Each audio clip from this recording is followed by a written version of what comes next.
Sir ಅದು ಕೆಲಸ ಮಾಡಿ ಮಾಡಿ ಕುತ್ಕೊಂಡು ಸೊಂಟ ನೋವು ಜಾಸ್ತಿ ಆಗ್ಬಿಟ್ಟಿದೆ ಸರ್. ಸ್ವಲ್ಪ ಏನಾದರೂ ಯೋಗ ಇದ್ರೆ ಹೇಳ್ಕೊಡಿ.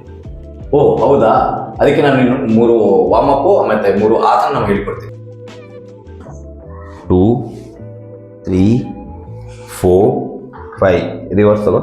1 2 3 4 5 ರಿಲ್ಯಾಕ್ಸ್. ಇದನ್ನ 10 ಕೌಂಟ್ಸು 2 ಸೈಡ್ನು ಮಾಡಬೇಕು. ಆಯ್ತು.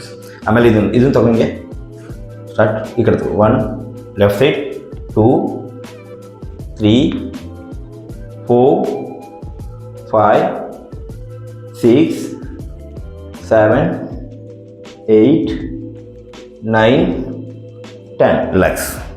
ಕೂತ್ಕೋ. 2 3 4 5 6 7 8 9 10 1 2 3 4 7 8 9 10. ಅದಾದಮೇಲೆ ಸೂರ್ಯ ನಮಸ್ಕಾರ ಮಾಡಿ ಮತ್ತೆ ಇನ್ನೊಂದು 3 ಆಸನ ಹೇಳಿಕೊಡ್ತೀನಿ. ಆ 3 ಆಸನ ಮಾಡಿದ್ರೆ ಸೊಂಟ ನೋವು ರಿಲೀಫ್ ಆಗುತ್ತೆ. ಓಕೆನಾ? ಸ್ಟಾರ್ಟ್. ಫಸ್ಟು ಮಲ್ಕೋಬೇಕು. ಹಿಂಗೆ ನೀನು ಆ ಕಡೆ ನೋಡ್ಬೇಕು. ಫಸ್ಟು ಹಿಂಗೆ ಕೂತ್ಕೋಬೇಕು. ಅದಾದಮೇಲೆ ಹಿಂಗೆ ಮಲ್ಕೊಂಡು ಸೇತು ಬಂದಾಸನ ಪೋಸ್ಚರ್. ಎರಡು ಕೈಯಿಂದ 2 ಕಾಲನ್ನ ಹಿಡ್ಕೋಬೇಕು. ಆಮೇಲೆ ನಿಧಾನಕ್ಕೆ ಮಾಡ್ತಾ ಲಿಫ್ಟ್ ಮಾಡಬೇಕು. Normal breath. ಇಲ್ಲಿ 10 ಕೌಂಟ್ಸು. 1 2 3 4 5 6 7 8 9 10. Slowly relax. ಇನ್ನೊಂದು ಭುಜಂಗಾಸನ. ಇಲ್ಲಿ ಏನು ಮಾಡಬೇಕು, 2 ಕೈನ ಚೆಸ್ಟ್ ಹತ್ರ ಇಟ್ಕೊಂಡ್ಬರ್ಬೇಕು.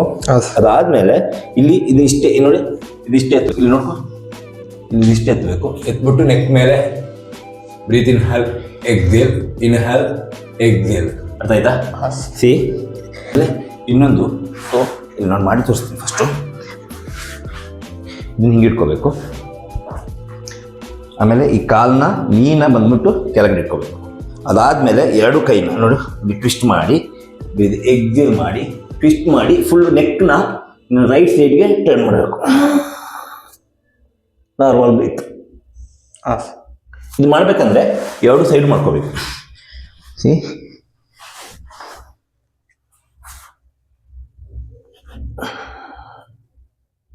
ಹಾಕೊಂಡು ಫುಲ್ ಟ್ವಿಸ್ಟ್ ಮಾಡ್ಬೇಕು. ಆ ಕಡೆ ಟರ್ನ್, ನೆಕ್ ಟರ್ನ್ ಆ ಕಡೆಗೆ. ರಿಲ್ಯಾಕ್ಸ್.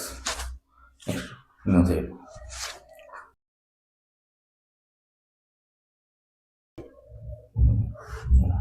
ಟರ್ನ್ ಮಾಡಿ, ಫುಲ್ ನೆಕ್ ಟರ್ನ್ ಮಾಡಿ ಕಡೆಗೆ. ರಿಲ್ಯಾಕ್ಸ್.